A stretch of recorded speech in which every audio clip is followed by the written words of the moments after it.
Hello guys, स्वागत है आपका सिटीजन सी चैनल पर। और आज की इस वीडियो में मैं आपको बताऊंगा कुछ ऐसी हॉलीवुड हॉरर मूवीज के बारे में जो कि असल में ओरिजिनल नहीं है। हॉलीवुड को अपने ओरिजिनल आइडियाज के लिए ही जाना जाता है, लेकिन टाइम टू टाइम ये बाहर की मूवीज के रीमेक्स भी बनाते हैं जो कि इन्हें अच्छा खासा पैसा कमा कर दे देती है, स्पेशली एशियन मूवीज। अब कॉपी हम इन्हें इसलिए नहीं कह सकते क्योंकि हॉलीवुड इन मूवीज के राइट्स बाय करता है, इसलिए रीमेक्स हैं। जबकि बॉलीवुड कहानी को थोड़ा तोड़ मरोड़ के आपके सामने रख देता है और बताता भी नहीं कि वो कहां से इंस्पायर्ड हैं। बॉलीवुड की लिस्ट में ऑलरेडी बना चुका हूं, आप उसे भी चेक कर सकते हो। तो ज्यादा देर ना करते हुए जल्दी से वीडियो स्टार्ट करते हैं।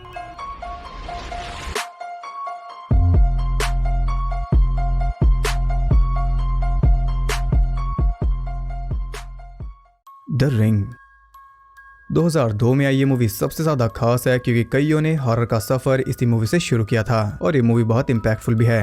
पॉप कल्चर पर इसका काफी गहरा इफेक्ट है और इसने अमेरिका को एक बहुत ही पॉपुलर हॉरर आइकन भी दिया है जो कि समारा मॉर्गन। अब सबने भी कहीं ना कहीं से देखा ही होगा। पहले ज्यादा लोग नहीं जानते थे, लेकिन आज तो हर कोई जानता है कि ये रीमेक है 1998 में आई जापानीज हॉरर मूवी रिंगू का। ये रीमेक हॉलीवुड के लिए क्रांतिकारी साबित हुआ। $48 मिलियन के बजट से इसने कमाए $250 मिलियन। इसी से आप अंदाजा लगा सकते हो।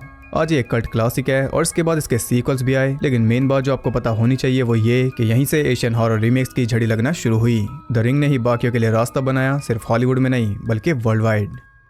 द ग्रज द रिंग की सक्सेस के बाद इस मूवी को लाया गया। 2004 में ये मूवी रीमेक है 2002 में आई Japanese film Juon the Grudge का, और दोनों को ही डायरेक्ट किया है टकाशी शिमिज़ु ने। टकाशी ने अपनी मूवी को अमेरिका में सेल करना चाहा और ये बड़े अच्छे से हो भी गई। $10 मिलियन में बनी इस मूवी ने कमाए थे $187 मिलियन। ओपनिंग वीकेंड में 39 मिलियन कमाकर हाउस ऑन हॉन्टेड हिल के बाद ये पहली हॉरर फिल्म बन गई जिसने हैलोवीन बॉक्स ऑफिस टॉप किया। बाद में इसका रिकॉर्ड तोड़ दिया फ्राइडे द 13th रीमेक ने। इसके भी 2 सीक्वल्स आए और 2020 में इसका भी एक रीमेक आया। हॉलीवुड में रीमेक के भी रीमेक बनते हैं। द अनइनवाइटेड 2009 में आई ये साइकोलॉजिकल हॉरर फिल्म रीमेक है 2003 में आई South Korean film A Tale of Two Sisters का। एक और अच्छी जापानीज फिल्म ढूंढते हुए हॉलीवुड पहुंच गया कोरियन सिनेमा में। तब तक द रिंग 2 भी आ चुकी थी और वो भी एक हिट थी। इस मूवी ने कमाए थे $42.7 मिलियन और इसे मिक्स रिव्यूज मिले थे। इसका कोई सीक्वल नहीं आया, न ये कोई सीरीज बन पाई पहली 2 मूवीज की तरह। डार्क वाटर 2005 में आई ये सुपरनैचुरल हॉरर फिल्म रीमेक है 2002 में आई सेम नाम की जापानीज फिल्म का। यूएसए और जापान ने मिलकर इसे बनाया था। ये बेस्ड है koji सुजुकी की शॉर्ट स्टोरी फ्लोटिंग वाटर पर, और ये वही आदमी है जिसने द रिंग ट्रायलॉजी नॉवेल्स लिखी थी। सोचा तो यही गया था कि ये भी द रिंग के जितना कमाएगी, लेकिन ऐसा नहीं हुआ। इसने कमाई 44 से 49 मिलियन और रिव्यू भी से कुछ खास अच्छे नहीं मिले। इसमें सिर्फ एक ही चीज अच्छी थी और वो थी जेनिफर कॉनली। मिरर्स 2008 में ये सुपरनैचुरल हॉरर फिल्म रीमेक है 2003 में आई South Korean movie Into the Mirror का। इसके डायरेक्टर हैं अलेक्जेंडर एजा जो कि तब तक द हिल्स हैव आइज का रीमेक बना चुके थे। पहले ये डिट्टो रीमेक होने वाला था, लेकिन एजा को आइडिया पसंद नहीं आया, इसलिए उन्होंने अपना ही एक वर्जन तैयार किया। 35 मिलियन बजट में इसने कमाए थे 78 मिलियन। 2 साल बाद इसका एक सीक्वल भी आया था जो कि कुछ खास नहीं है। द आई 2008 में ये सुपरनैचुरल हॉरर फिल्म रीमेक है 2002 में आई सेम नाम की हांगकांग सिंगापुरियन फिल्म का, जिसका बॉलीवुड रीमेक तो आपको याद ही होगा और वो हॉलीवुड से पहले आया था। 12 मिलियन के बजट में इसने कमाए थे $57 मिलियन, लेकिन इसके रिव्यूज काफी बुरे थे। अब तक आप जान गए होंगे कि हर एक रीमेक को पसंद नहीं किया जा रहा था, लेकिन पैसे हर एक कमा रहा था।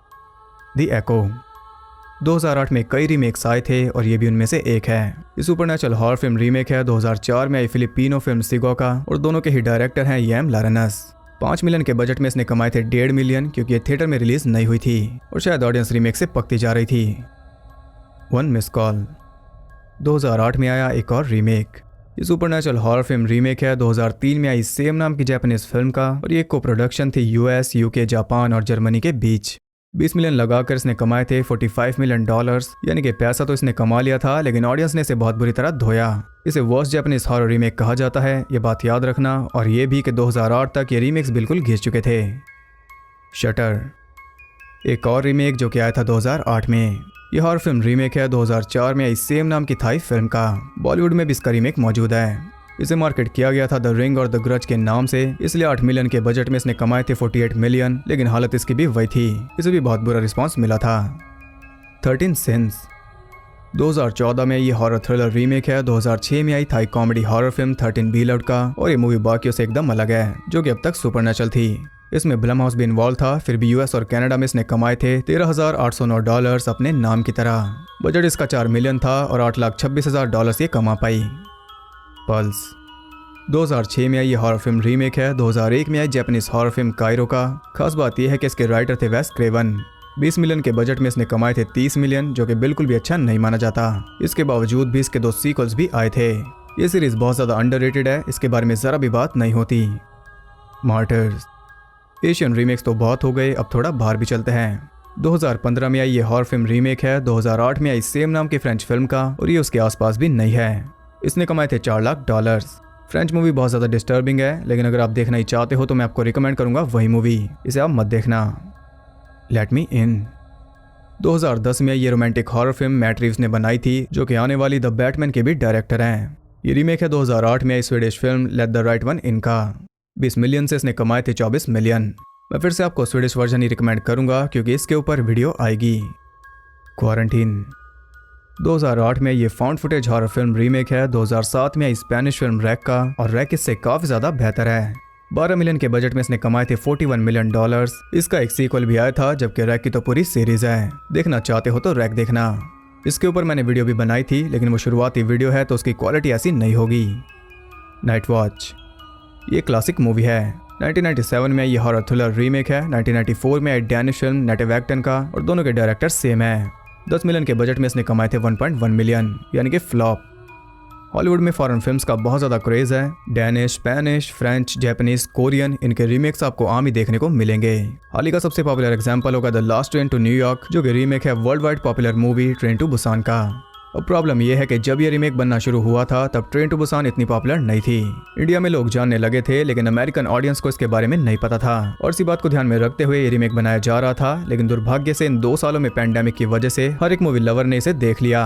अमेरिकन सब इससे पूरी तरह परिचित हैं, बल्कि वो तो अभी से रीमेक को बेकार और अननेसेसरी बताने लगे। ये रीमेक अगले साल अप्रैल तक आएगा, लेकिन जो सपना हॉलीवुड ने देखा था वो पूरा नहीं होगा, क्योंकि ओरिजिनल मूवी हर एक तक पहुंच गई। तो ये थी वो सारी मूवीज जो कि असल में रीमेक्स हैं, और हॉलीवुड इनसे इतना ज्यादा कैश इन करता है जितना ओरिजिनल मूवी खुद नहीं करती। लेकिन वो पैसा देकर राइट्स खरीदते हैं या खुद कोलैब करते हैं, इसलिए चीजें काम कर जाती हैं। तो आप बताइए कौन सी मूवी के बारे में आपको नहीं पता था या पता था, और किसके बारे में सुनकर आप हैरान हुए। ये वीडियो आप ही के रिस्पॉन्स को देखते हुए बनाई है, इसलिए अगला टॉपिक भी आप ही बताओगे। तो अपनी मर्जी से जो भी आप चाहते हो वो बता देना। अगर आपको वीडियो पसंद आई तो उसे एक लाइक जरूर करना, वो बहुत जरूरी है मोटिवेशन के लिए। और साथ ही ऐसी और इंटरेस्टिंग वीडियोस देखते रहने के लिए चैनल को सब्सक्राइब करके बेल नोटिफिकेशन कॉल पर सेट कर लो, ताकि मुझे वीडियो बनाने की मोटिवेशन मिलते रहे और आपको वीडियोस की नोटिफिकेशन। और ज़्यादा कनेक्टेड रहने के लिए मुझे इंस्टाग्राम पर फॉलो कर सकते हो, वहाँ आपको बहुत कुछ जानने के लिए मिल जाएगा, और साथ ही बाकी जगहों पर भी जिनके लिंक्स आपको नीचे मिल जाएंगे। तो मैं मिलता हूँ आपसे अगली वीडियो में, तब तक के लिए सबको बाय।